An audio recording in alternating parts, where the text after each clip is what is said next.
So glad to be with you tonight. I was at Beechwood for the 6 o'clock teen service and made a beeline down here. So it's great to be here. I'm glad for my colleagues, Cantor Lappin and Rabbi Klein, for beginning the service on their own. Somebody had to do it. Well, good Yantif. My colleague, Rabbi Ethan Tucker, tells a story in his role as a father. He writes, "When my oldest child was small, she, like most children, said many distinctive and memorable things.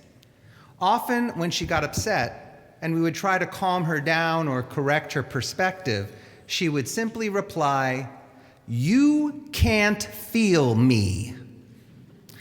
An adult might have said something more sophisticated and less vivid, such as, 'I don't think you and your analysis are able to truly capture the feelings I am holding inside that can't be fully externalized.'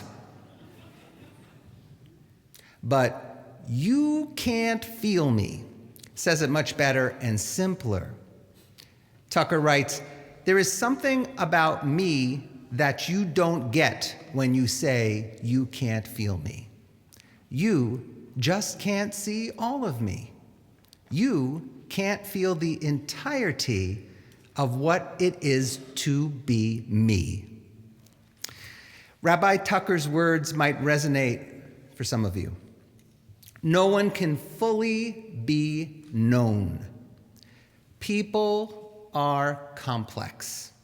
And so is God. The refrain we chant every High Holy Days, we just did it. Avinu Malkeinu, literally meaning our Father, our King, specifies two different aspects of the Holy One. One as parental figure and one as ruler. In fact, in our faith, God is given hundreds of names dotted through the Torah and in rabbinic literature. It's as if God is saying, "You can't really feel me." The Midrash notes the many ways in which the Jewish people experience God.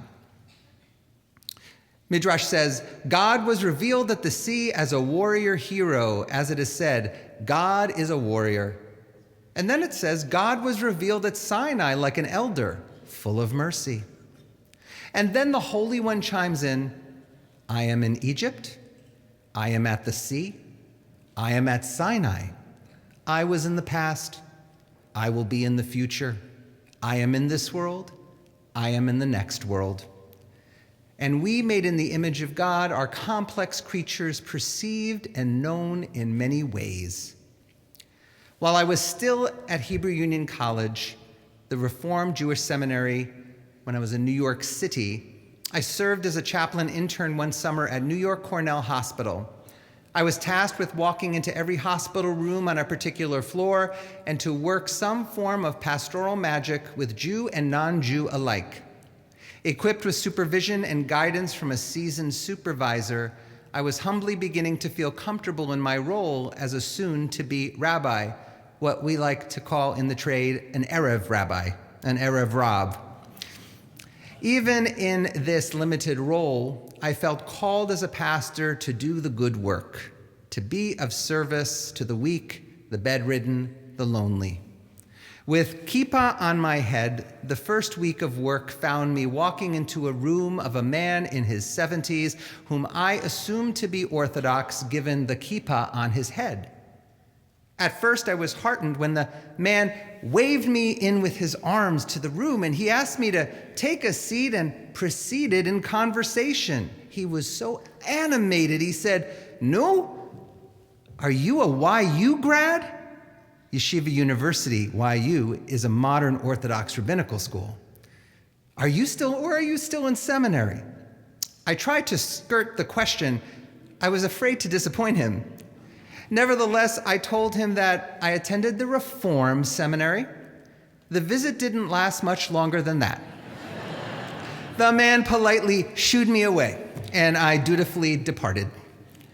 On the very same day, I visited a woman who looked just about the same age as this Orthodox gentleman. And I stood at the threshold of the door and I asked if I could come in. She waved me in, but as soon as she saw the kippah on my head, she tried to wave me back out. No, she said, I am a proud Reformed Jew and I do not take from the Orthodox. I explained that I am a Reformed Jew, but she insisted I couldn't be Reformed and wear a kippah. Oh, what a world, I thought. Oh, what a world. This earnest pastor wanted to say, you can't feel me. Human encounter is fraught with mixed signals, and our inner and outer selves may not always be in sync or visible. It reminds me of the story in the Talmud when Rabban Gamliel is replaced by Rabbi Elazar ben Azariah in the prestigious role as head of the academy. Why was Rabban Gamliel replaced? He was rigid in his understanding of his students. He proclaimed, any student whose inside is not like his outside will not enter the study hall. Effectively, Rabban Gamliel had created a litmus test for his students that was almost impossible to pass. Alas, so few students cleared the screening that Rabban Gamliel was replaced and the guard at the entrance of the academy was dismissed. Soon the study hall exploded with the many souls whose insides and outsides could not be relegated to only one thing. We are many selves, and we go by many names. And if we are blessed and a little lucky, we are the authors of a long string of life chapters. Our names and how we are perceived grow and evolve as we record new entries into our book of life. At this season, our names may be written and sealed, but we are the authors of many stories that can never be contained in just one volume. It is our complexity that is our strength as individuals. The great Israeli poet Zelda composed words in her very famous poem that speak to the many people we are to ourselves and others. In Hebrew, it's called L'chol ish yesh shem. Each of us has a name, given by God and given by our parents. Each of us has a name, given by our stature and our smile, and given by what we hear. Each of us has a name, given by the mountains and given by our walls. Each of us has a name, given by the stars and given by our neighbors. Each of us has a name, given by our sins and given by our longing. Each of us has a name, given by our enemies, given by our love. Each of us has a name. My first and last name are a convergence of my many identities. Joshua Caruso, Matzah Pizza, Kanish Cannoli. I spent my life explaining that an American Jewish girl from Queens married an Italian Catholic guy from the Lower East Side, and they had me. Make no mistake, I have never been ashamed of either heritage, but in my early years, I felt betwixt and between. This past May, I had the opportunity to travel to my paternal family's ancestral home in Italy. The Caruso side, when I'm in my Jewish world, was sometimes relegated to the cutting room floor. I didn't fully understand one half of my ancestry. For a time, I wondered if I had to choose the Jewish part of me and set aside that part of my identity that was inextricably tied to the Italian Catholic part of my heritage. I bought into that binary, and I really did have a sort of interesting binary duality existence. And yet I would spend holidays with my dad's family. I got to observe the swirl of activity in my grandparents' home on Lafayette Street in Little Italy. My grandma Rose seemed to wear only one thing, a house coat, and she was only in one room, the kitchen. And the incredible scents emerging from that kitchen are ingrained in my sensory vault. Those dinners around the table were animated and fun and also layered with drama and emotion. There were times when I witnessed my dad and his sisters verbally scolding each other, and I couldn't understand if this was a sign of family estrangement or was it just the way they communicated. It was the latter. This was Italian vocal heat. Oh, what a world, I thought. Oh, what a world. It was different, with hints of the old world, antipasti and ricotta cheesecake and images of Jesus on the cross and, yes, Christmas presents. That was part of my story too, mostly minus the gene of Jesus. And going to Calabria, my ancestral home in southern Italy, was everything I imagined it would be. And so much more.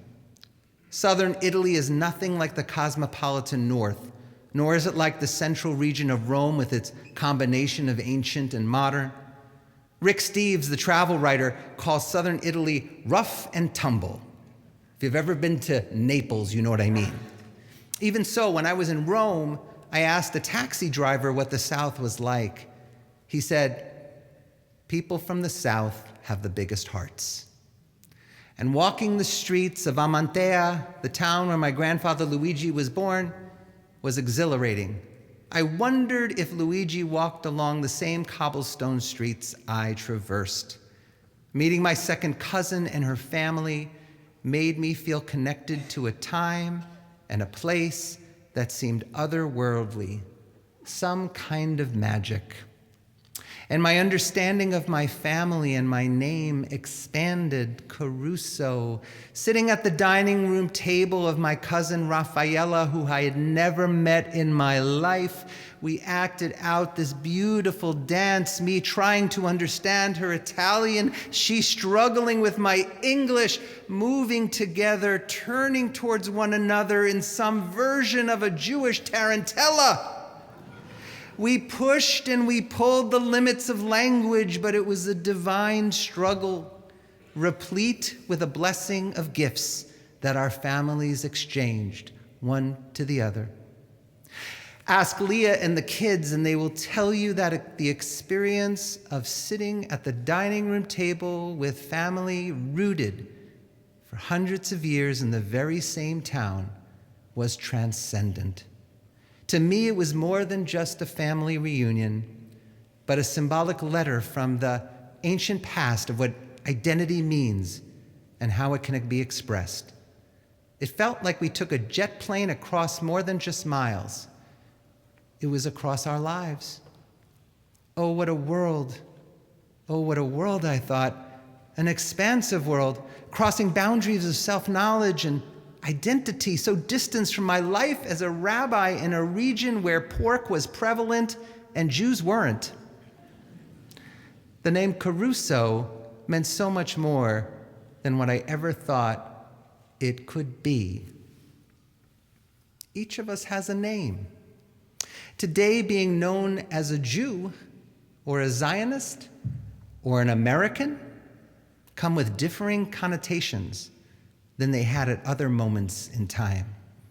None of those monikers are a monolith, and at times in history, those names were reviled or venerated.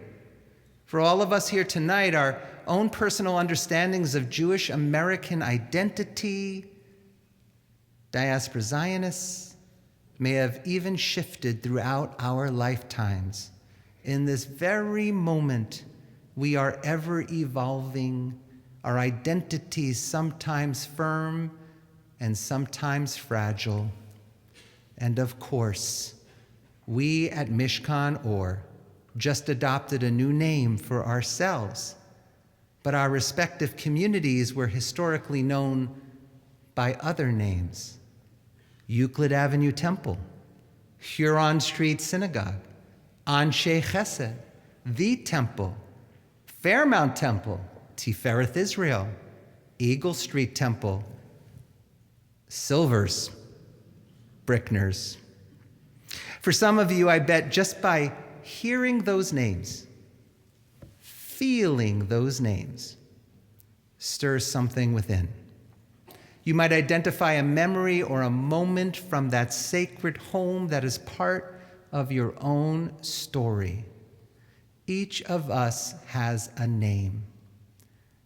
Your identity as a spouse, a partner, a mother, a father, an ima, an abba, a sibling, a grandparent, an auntie, son or daughter is so potent and personal, but it's rarely static. We are in constant evolution, known to others and ourselves in different and dynamic ways. As children, for example, we may at one time have viewed our parents as larger than life, masters of the universe. And now, if we're still blessed to have them in our lives, we see them more as honored humans, closer to us, with the same frailties and vulnerabilities of any person who seeks to age as gracefully as they can. Mom and dad has deeper meanings, and we know their names with perhaps greater understanding and maybe even greater forgiveness. As Mishkan Or, we are still in identity formation. I can only imagine what our name will mean to our insides and our outsides in the years going forward.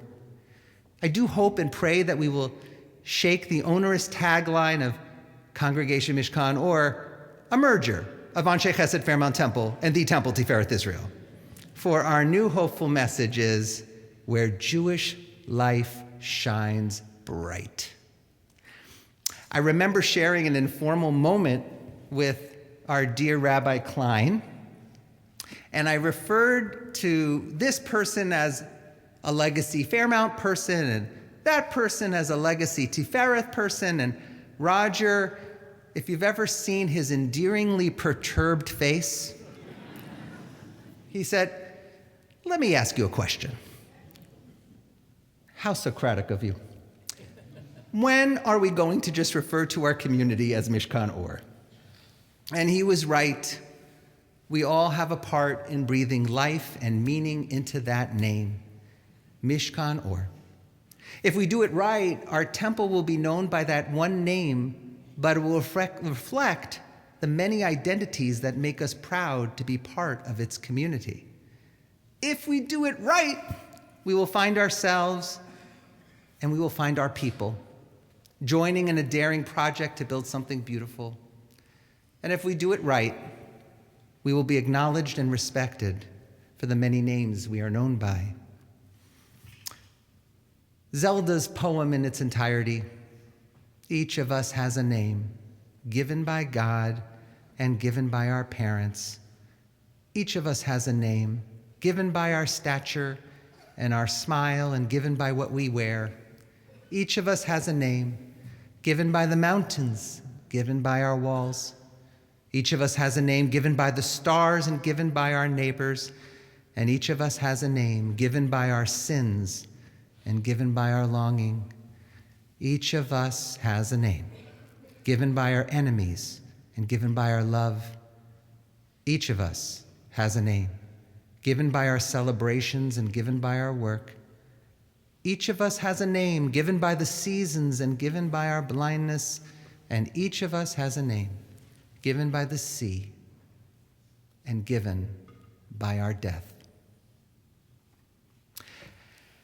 As our Day of Atonement begins tonight, and we contemplate our days, our existence, our names, and yes, our mortality, let it not be lost that we are alive in this moment, still writing our story, still inscribing our name, and known by many more.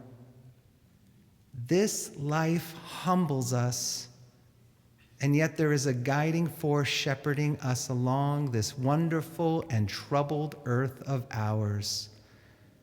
Oh, what a world. At times, it feels too good to be true. Oh, what a world.